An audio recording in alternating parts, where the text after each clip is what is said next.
Welcome back to creators 1.22. చాలా special video అండి నాకు ఇది. మన బ్లాగ్స్లోని అన్ని బ్లాగ్స్లోని ఇదే చాలా స్పెషల్ వీడియో. ఎందుకో తెలియాలంటే చివరి వరకు చూడండి. ఎక్కడికి వచ్చినాం బావా?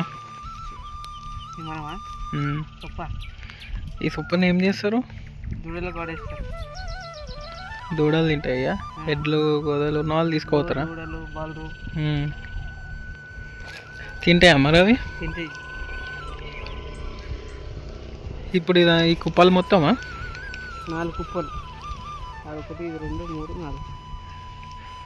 ఇదే మరి ఇవన్నీ తీసుకోవడం ఎట్లా బావ? మరి ఎడ్ల బండి తీసుకుపోవాలి. ఎడ్లు బండి పోయి దూడలకు ఆవులకు తీస్తారు కాబట్టి ఎడ్ల బండి పాపనమా కొట్టుకొని వస్తుంది. దాని మీద ఇవన్నీ కట్టాలని కట్టి దాని మీద తీసుకొని పోతామా? ఆ కట్టలు కట్టి ఎడ్ల బండి పోయి ఎడ్ల బండి మరి తీసుకుపోయి ఇంటికాడ సొప్ప పడేసి కాల్ చేసి ఇంటికి వేయించి కొట్టం కాడికి ఎత్తుకుపోవాలి. అవును, మన అక్కడ లోపల కోటం దాకా పోదు కాబట్టి ఆడికెళ్ళి లోపల తీసుకొని పోవాలి. మరి మనకు బండి లేదుగా, ఎడ్ల బండి ఎవరిది మరి? అది రామస్వామి వేరే వాళ్ళ దగ్గర తీసుకున్నావా? వేరే వాళ్ళ దగ్గర పోయి రామస్వామి ఎడ్ల బండి డబ్బు దసరా ఎడ్లు తీసుకొని కొట్టుకొని వస్తారు. మామ తీసుకొని వస్తుండా? మరి ఇదంతా సొప్పు ఎట్లా వచ్చింది? ఫస్ట్ ట్రాక్టర్తో పెట్టిండు. ట్రాక్టర్తో పెట్టి నీళ్ళు లేవు, ఏం లేవు, వర్షంకే పడ్డది.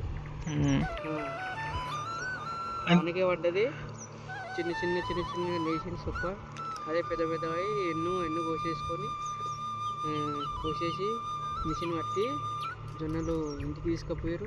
ఇంటికి తీసుకుపోయి అలా అమ్ముకుంటారో ఏం చేస్తారో ఇంటికి తీసుకుపోయారు.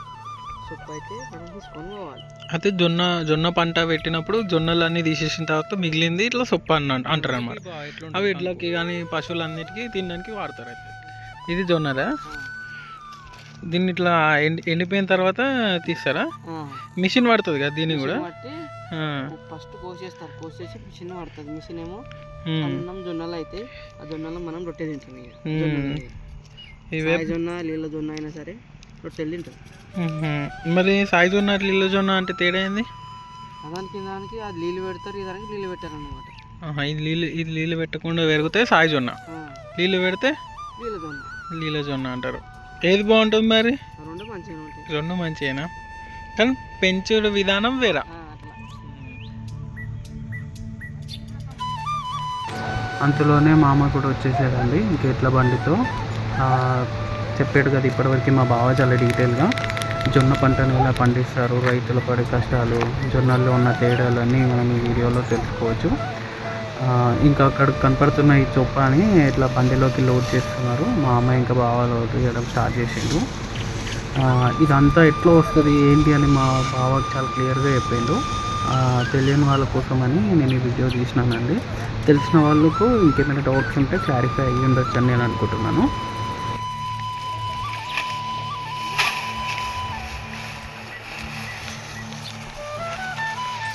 నిజంగా కొన్ని పనులు కళ్ళతో చూస్తే కానీ అర్థం కాదండి. అలాగే ఒక రైతు కష్టం అనుభవిస్తే కానీ లేదా కళ్ళతో దగ్గరుండి చూస్తే కానీ మనకు అది ఆ కష్టం ఏంటో, కష్టం వాల్యూ ఏంటో మనకు అర్థం కాదు. మనం ఈజీగా కూర్చొని కడుపు నిండా తిని ఎక్కువైపోయినంత పడేస్తాం కదా. కానీ ఇక్కడ రైతు దాన్ని పండించడానికి ఎంత కష్టపడతాడు, ఎంత తన లైఫ్ని సాక్రిఫైస్ చేస్తుండ అనేది నేను ఇక్కడ దగ్గరుండి చూస్తున్నాను గత కొన్ని రోజుల్లో నుంచి.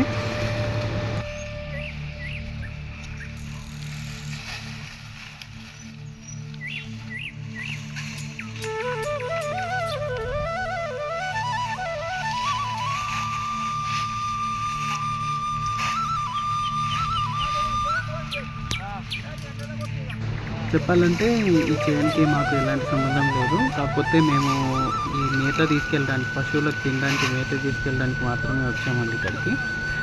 బావ వాళ్ళ దగ్గర కొన్ని పశువులు ఉన్నాయి. సో వాటి కోసం దాన కోసం అని చెప్పేసి ఇది మేము తీసుకెళ్తున్నాము ఇక్కడ నుంచి.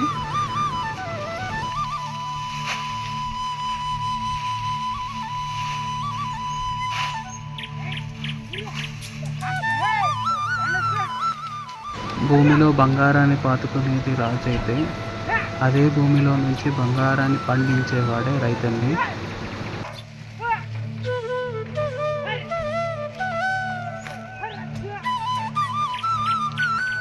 రైతుల గురించి మనం ఎన్నో సినిమాలలో చూస్తుంటామంటే వాళ్ళు పడే కష్టాలు, వాళ్ళ గురించి, వాళ్ళ లైఫ్ స్టైల్ అంతా కూడా థియేటర్లో కూర్చొని ఒక మూవీ చూసి వచ్చిన ఎక్స్పీరియన్స్ కంటే ఒకరోజు రైతుతో గడిపితే ఆ వచ్చిన ఎక్స్పీరియన్స్ చాలా నేర్చుకుంటామండి మన లైఫ్లో మనం.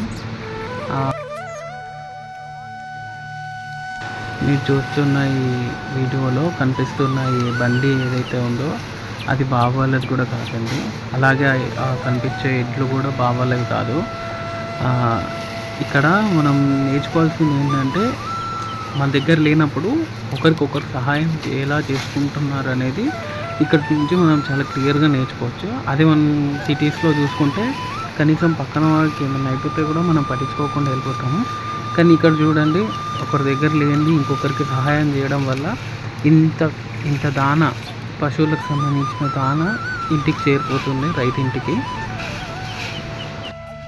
ఈ స్కై బ్లూ కలర్ షర్ట్లో కనిపిస్తున్నారు కదా ఎడ్ల ముందు, ఆయనే అండి వాటికి యజమాని. ఎడ్లని ఇట్లా సహాయం కోసం అని అడిగినప్పుడు ఆయన నేనే సహాయంగా వస్తాను ఎడ్లతో పాటు అని ఎడ్లను తీసుకొని ఆయనే వచ్చాడండి సహాయం చేయడానికి. అంటే అక్కడ ఉన్న ప్రేమని మనం అర్థం చేసుకోవచ్చు. వాటిని వదిలేస్తే అవి ఎలా ఉంటాయో అని దిగుతో ఆయనే వచ్చేసారు డైరెక్ట్గా. ఇక్కడ తాడు కట్టడానికి మా బావకి సహాయం చేస్తున్నారు కదా, ఆయనే ఈ పంట పండించిన యజమాని.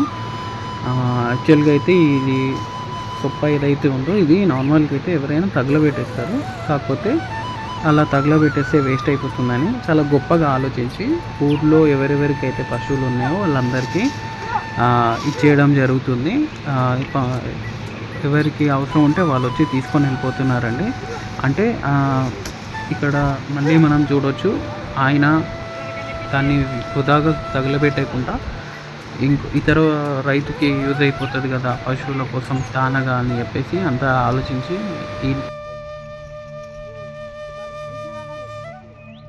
నేను కూడా తినిపించానండి. నేను ట్రై చేశాను, నిజంగా చాలా మంచిగా అనిపించింది ఎక్స్పీరియన్స్. చూసారు కదా వీడియో, మీకు ఎలా అనిపించింది కమెంట్స్లో పెట్టండి. Please support creators 1.22. ఇలాంటి మంచి మంచి కంటెంట్ ఇంకెన్నో మీ ముందుకు తీసుకొస్తానండి.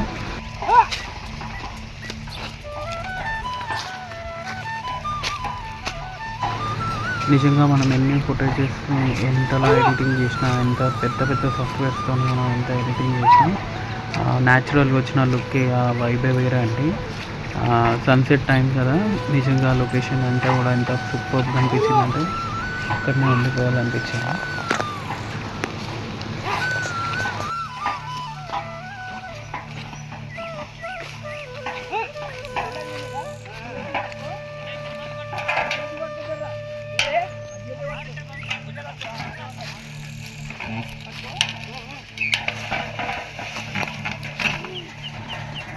వీడియోని చివరి వరకు చూసినందుకు చాలా థ్యాంక్స్ అండి. ఇలాగే మన ఛానల్ని సపోర్ట్ చేయండి. ఇంకా మరిన్ని వీడియోస్ మీ ముందుకు తీసుకొస్తాను.